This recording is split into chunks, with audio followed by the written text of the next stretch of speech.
আপনি আগ করে চেয়ার হয়েছেন কেন? বিয়ে পড়ান। কিসের বিয়ে পড়াবো? মিথ্যাবাদী ভণ্ড প্রতারক। আপনি আপনার মামাতো বোনকে পালাই নিয়ে এসে বিয়ে করতেছেন, তাই না?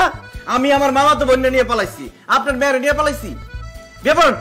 দেখেন, আপনি আপনার মামাতো বোনকে পালাই নিয়ে এসে বিয়ে করতেছেন। এইভাবে বিয়ে করলে আত্মীয় স্বজনের সম্পর্ক নষ্ট হয়। ঘোড়ার ডিম হবে, সম্পর্ক নষ্ট হবে কেন? বিয়ের পরে আত্মীয় স্বজনের সাথে সম্পর্ক আরো পাকাপোক্ত হবে। বুঝে না ঘোড়ার ডিম। বিয়ে পড়ান। কথা না শুনলে আর কি কমু? নেন, সই করেন।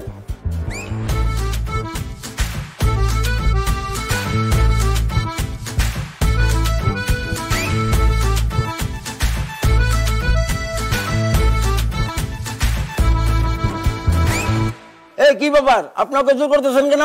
এই আপনি এত বেশি কথা বলেন কেন? সময় দিবেন না? প্রথম বিয়া, সই করতেছি।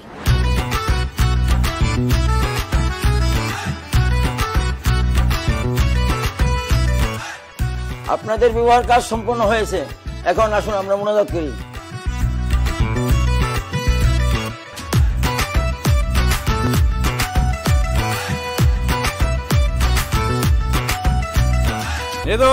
মিষ্টি খা, আমার যে কি খুশি লাগতেছে আজকে আমি বিয়ে করছি। তখন অনেক ধন্যবাদ, তোর আমার বিয়েতে সাক্ষী দিছস।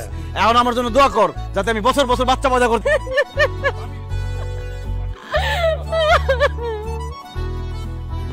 আরে আজকে আমরা বিয়ে করছি, আজকে